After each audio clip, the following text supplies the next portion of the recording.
Hello and welcome to Me and My Golf TV. We're Piers and Andy and it's USPGA Championship week, so it's time for picks and tips, Another Andy. major. I haven't recovered from the Open yet. It just seems like they've all yesterday. been pushed together, haven't they, because of the Olympics this year. So whilst we're on that as well, look at the bag here we have. So it's a commemorative bag for the PGA Championship limited edition Bolter's Roll. It's all to do with the red brick in the clubhouse. So if you look at the closer detail there, you'll see the red brick. So don't forget, to enter this competition you need to go to Instagram. It's an Instagram only competition, so good luck with that. Another giveaway. So look, Andy, Bolter's Roll, what a golf course this is. Phil Mickelson won the PGA back in 2005, I think it was there. It's a long golf course. It's over 7,400 yards and it's a par 70. Par 70, so there's going to be a real big emphasis again. We're on these US Open and USPGA courses on long, effective, straight driving. Well, look, there's long par 3s, long par 4s, and there's a 650 yard par 5. Yeah. So it's going to put an emphasis on hitting the golf ball a long way, and I think you're going to see the players this week,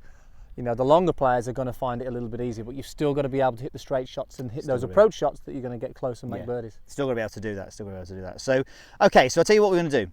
Let's get into our favourites first of all, shall we? Because we've got some, you know, we need to do a little bit better on some of these, don't we? But we're getting there. We're getting, you know, they're competing, shall we say? Right. Okay. I'm going to go with Rory McIlroy. Yeah. Now, 15th club have given us all the numbers. Now, McIlroy's stats this year have been amazing. Obviously, it looks like, from what we can all see from the outside, that his putting perhaps could be a little bit sharper. Yeah. But he's only won once this year. But he is the number one in strokes gained off the tee. So that's effective, straight, long hitting, which is what you're going to need for Bolter's Roll. And he's won 2 PGA Championships, so he understands how to win this tournament. And also, maybe this is the time of year. Some people play golf better at different times of the year. And maybe this is the time of year that he's going to do. He's going to play well. And he's going to get this PGA Championship, and it's going to kick-start the rest of his season. Let's hope he's got a new 3-wood.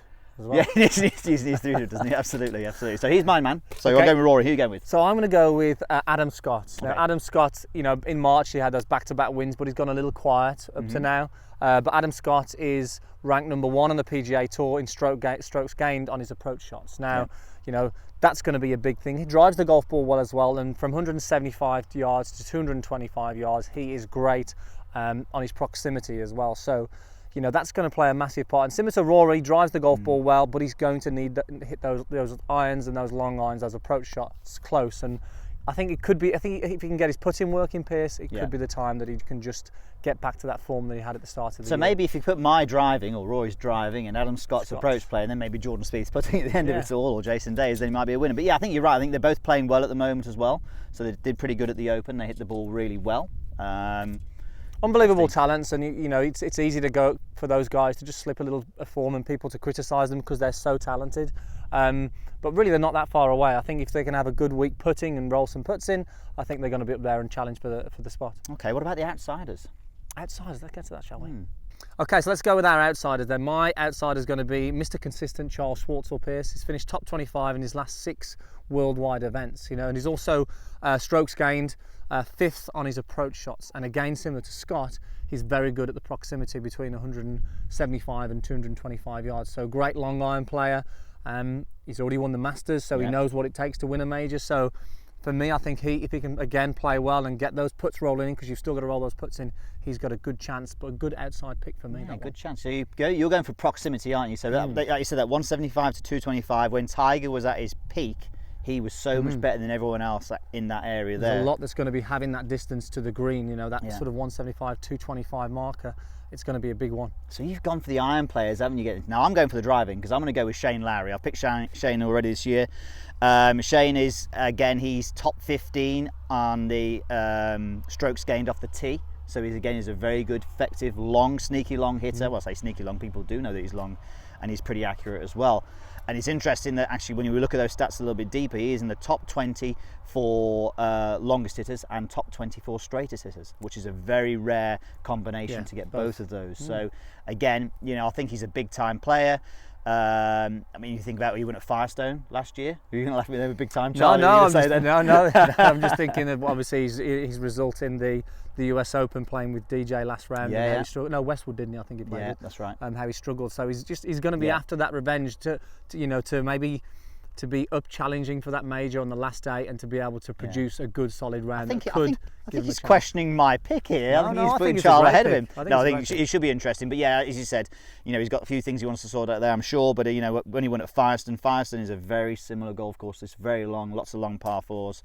You know, lots of 450 plus par fours. So I'm going to go with Shane Lowry. Okay, so some interesting picks there. We've got the sure things, maybe not, and then we've got the outsiders. So let's get into giving you guys a tip that's going to help you hit the driver straight and long. Straight and long.